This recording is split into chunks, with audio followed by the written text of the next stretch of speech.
Donald Trump is not some big GOP Republican, and some people are trying to act like he is. He's given more money to Democratic candidates than Republican candidates. He's backed more Democratic candidates than Republican candidates. So this idea that he's somehow representative of the GOP, it's just not reality. Despite his statement about Mexican rapists, the polling numbers continue to rise for Donald Trump. And now there's a story wandering about that indicates the GOP is the favorite party of white supremacists. Democrats, as you might imagine, simply could not be happier. Welcome to The Four, CNBC contributor and New York Times bestselling author, whom I still owe a congratulations for her Chicago Blackhawks winning the Stanley Cup. And there it is, Carol Roth. And the former head of FEMA, who now echoes through the Rockies at 630 KHOW in Denver, Colorado, who is like others there suffering through yet another rebuilding year to end a now 14-year cup drought. Michael Brown joins us. Pleasure to have you both on the show. There goes our hockey bits for the moment, so let's go ahead and move on to politics. Hey, Carol, Donald Trump is out there making all kinds of news. People have got him at the top of the news everywhere. But wait a minute. The Republican National Committee is not saying a whole lot about it, and there's a lot of Republicans who are also not saying a lot about it. Shouldn't they be trying to distance themselves from Donald Trump at this point, or is that just the wrong thing to do? Frankly, they should be trying to embrace him. And I made this point when he first declared that we live in a country where more people can name all of the Kardashians than can name who the vice president is. So if they could actually get him the Republican nomination, he will win.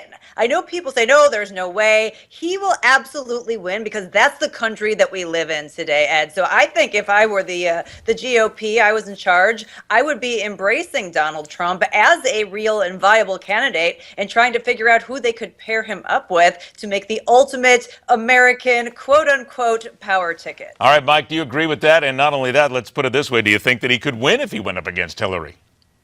Oh, I think he could win. I think what's happening is, I think people are more attracted to Trump not because of what he says, but simply because of how he says it. I think the American public yearns for someone who will just stand up and just say, this is what I think. And even if he says it inartfully or says it in a stupid way, people still say, oh, but that's a guy that speaks his mind, unlike every other person I've elected who's always spinning something. But what about those who say it? I've got it right in front of me here in the Washington Post, a quote that says, Donald Trump is proving to be dangerously toxic for the GOP brand. Mike, do you agree with that? No, I don't. And because, look, if Donald Trump is toxic to the GOP brand, then Bernie Sanders is toxic to the Democrat brand, because Bernie is an avowed, self-avowed, freely admits it, socialist. So for those of us who believe socialism isn't a good thing, then Bernie Sanders is toxic to the Dems. I don't think that. I think the more the merrier. Let's get it on. Isn't it all part about perception here, though, Carol? Because I want to get to you on this, but also add in this, and I kind of tease this a little bit.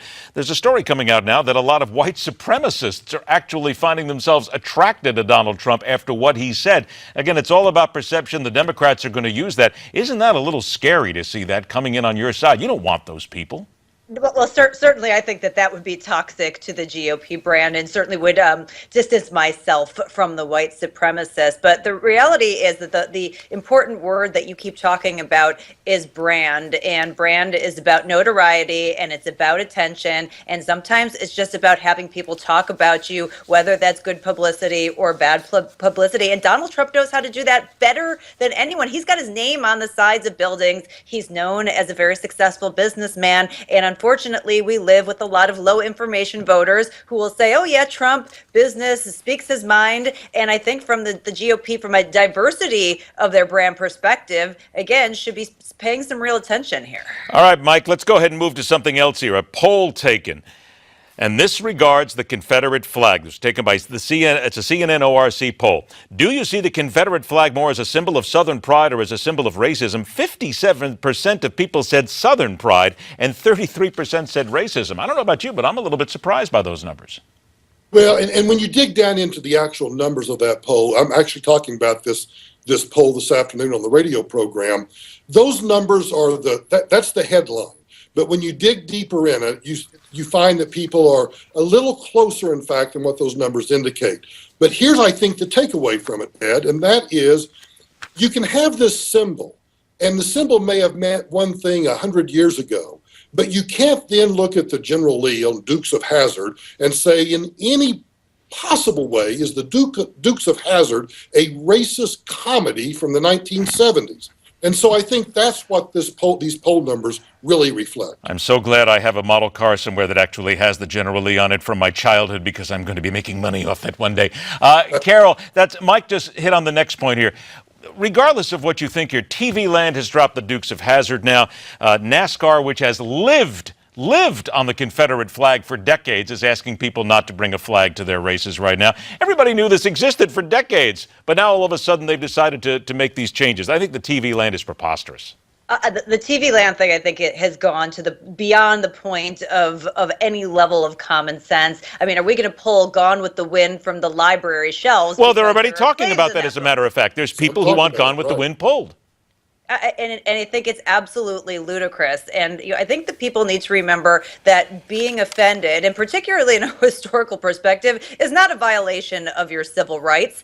Certainly, I understand taking it off of state grounds, but there comes a line in the sand that once you cross that, we're getting to the point where should we just remove everything that offends anybody and live in a completely sanitized society? By the way, I do want to point this out. 35 years ago today, the movie Airplane debuted, and I said to somebody today that if you took everything out of that movie that insults somebody, you would have about 83 seconds of actual movie left.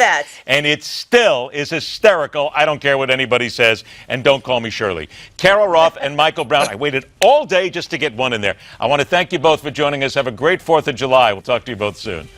Same to you. All right, coming up next, the Money Master, another reason why unemployment numbers never tell the entire story. That's what the administration doesn't want us to tell you. It's coming up next on MidPoint.